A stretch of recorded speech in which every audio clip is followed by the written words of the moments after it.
So, welcome to all the BSc second year students. Semester 4, the paper is plant physiology. In the last class, we have discussed regarding the 2, 3, 4 periods we have discussed regarding this paper. In first period, we have discussed what is the syllabus, what are the different chapters, and what is the content in each chapters. Then next period we have studied the first chapter, that is plant and water relationship. Then we have discussed what is osmosis, osmotic pressure, turgor pressure, DPD, diffusion pressure deficit. Then imbibition, then diffusion, what is meant by imbibition, what is meant by diffusion, what is meant by imbibition pressure, what is meant by diffusion pressure. So all these things we have discussed. Then after that we have discussed what is meant by transpiration, definition of transpiration, kinds of transpiration, and the mechanism of transpiration, how transpiration take place. Up to the kinds of transpiration we have discussed, there are mainly three kinds of transpiration or types of transpiration. That is, number one is stomatal transpiration, cuticular transpiration, and lenticular transpiration. So what is meant by stomatal transpiration? As we know, on the lower surface and upper surface of the leaves there is a small openings through which there is an exchange of gases take place. They are known as stomata. Near about 99% or 90% of transpiration process take place through the stomata.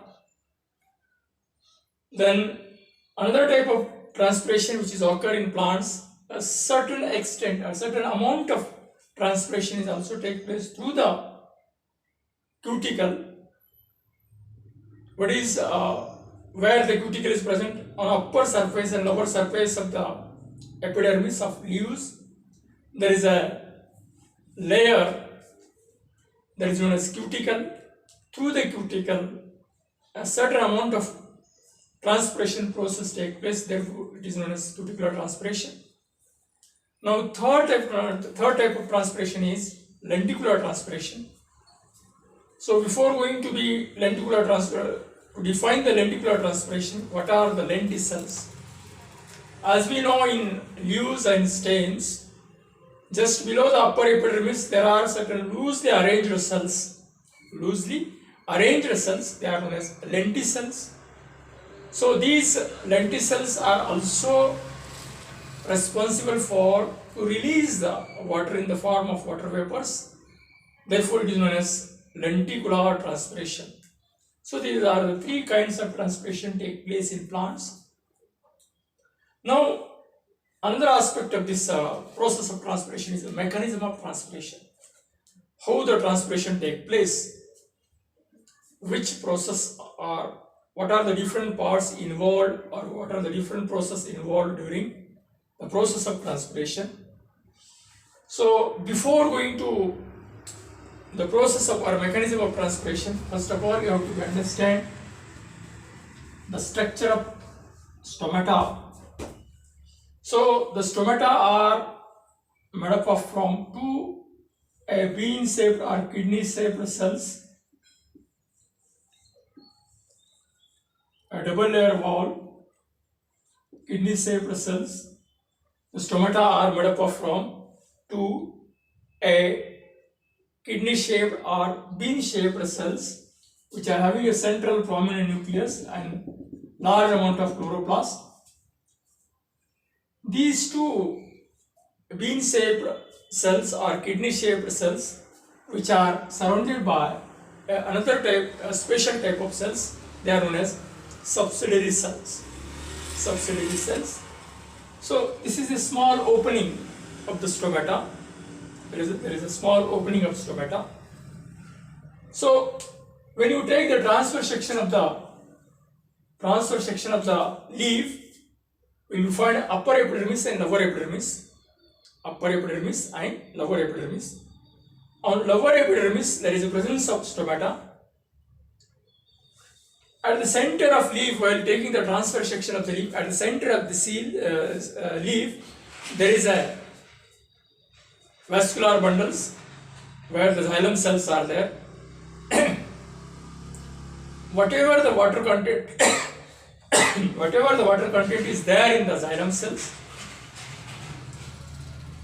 enters into palisade cells which are present. Palisade cells which are present just below the upper epidermis by the process of osmosis. Means in the xylem vessels, due to the presence of large amount of water, osmotically water diffuses from xylem vessels to palisade cells, or the cells which are contains chlorophyll pigments. Means, or they are also known as mesophyll cells. Then again, when the water enters into the mesophyll cells, what happens?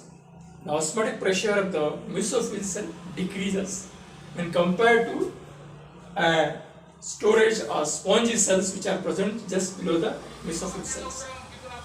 Now, osmotically, the water from mesophyll cell goes to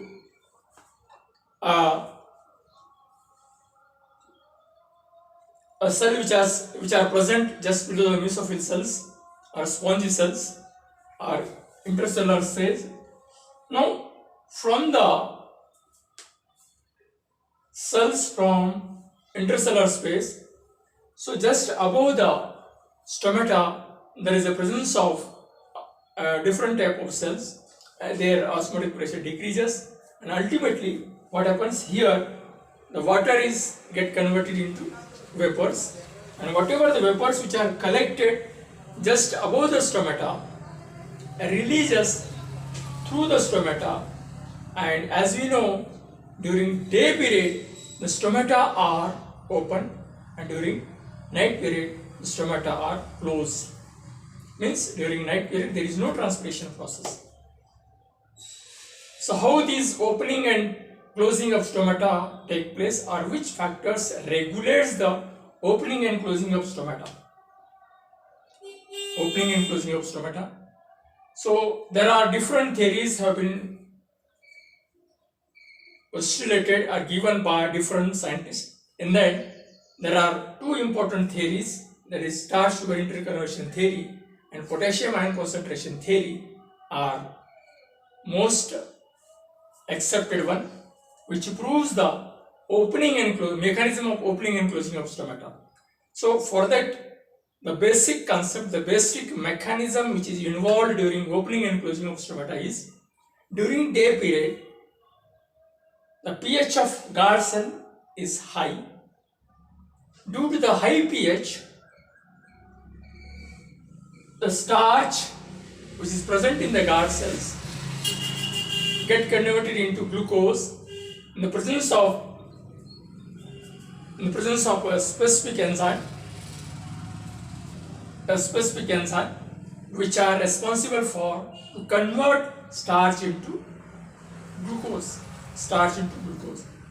So due to the conversion of starch into glucose, ultimately what happens? The osmotic pressure of guard cell increases. Due to the increase of osmotic pressure of the guard cells, automatically water which is present in the subsidiary cells enters into the guard cells. As soon as the water from subsidiary cells enters into the guard cells, osmotically, then there is a stretching of inner wall of the guard cells. So slowly the stomata get opens. Likewise, as soon as the stomata opens, then again, so there is a release of water vapors. So this is the mechanism of opening of stomata. The reverse process takes place during night period. Means what happens? Due to the low pH, during night period what happens? The pH of the guard cell decreases, and due to the decrease of pH of guard cells, there is inactivation of enzymes which are responsible for to convert starch into glucose.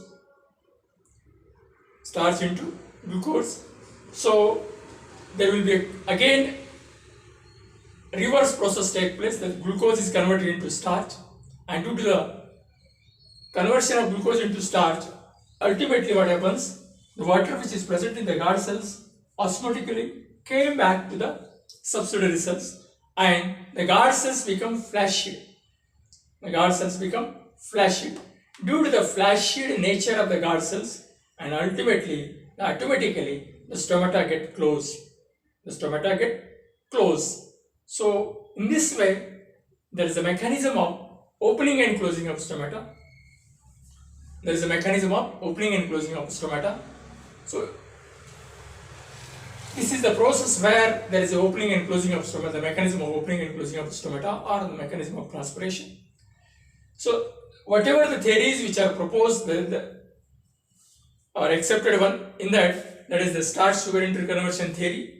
Then another one is potassium ion concentration theory. So these two theories proves the opening and closing of stomata. So whatever the mechanism I have told, so in case of starch sugar interconversion theory, during day period pH is high, then starches get converted into glucose, and the reverse process takes place during night period. Due to the low pH, there will be a conversion of glucose into starch, and automatically due to the conversion of glucose into starch, the osmotically water came back to the subsidiary cells, and the guard cells become flaccid. In this way, the pH, the enzymes which are present in the guard cells plays an important role, the opening and closing of stomata mechanism of so therefore it is known as starch sugar interconversion theory. Again, there was one more hypothesis was given by not only the conversion of starch into glucose is not sufficient. So in this process, whatever the ATP molecules are synthesized during respiration process are also plays an important role for the opening and closing of stomata. Then another theory which proves the mechanism of opening and closing of stomata is there is potassium ion concentration theory. During day period, what happens? There is an increase of concentration of K plus ion, potassium ion concentration, and ultimately there is the opposite charge which are present in the guard cells, that is chlorine ion. There will be exchange of chlorine ion, K plus ions and Cl minus ions. There will be exchange, and during exchange of K plus ions and Cl minus ions, so ultimately there will be during day period the potassium ion concentration increases, and it leads to opening of stomata, and during night period the potassium ion concentration decreases in the guard cells, and ultimately there is a closing of stomata. So the details regarding these two theories have been given in the reference book. Already I have in the first class told to all the students there is a important reference books which is very important one, that is Plant Physiology by V.K. Jain is very important one, and in that book very descriptively and very to the points they have given regarding all this whatever the syllabus is mentioned for your syllabus. So you have to be refer that book only for as a reference book. Whatever the things I have explaining here, the same things are there in the V.K. Jain, Plant Physiology by V.K. Jain. So you have to refer that book for figures and different points. Will be get clarity regarding all these things. So after the mechanism of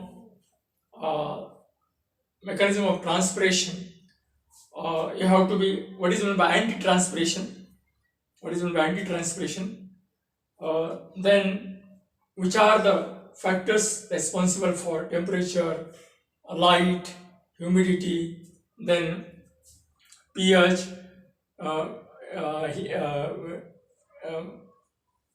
pH, different enzymes, how they plays an important role during opening and closing of stomata.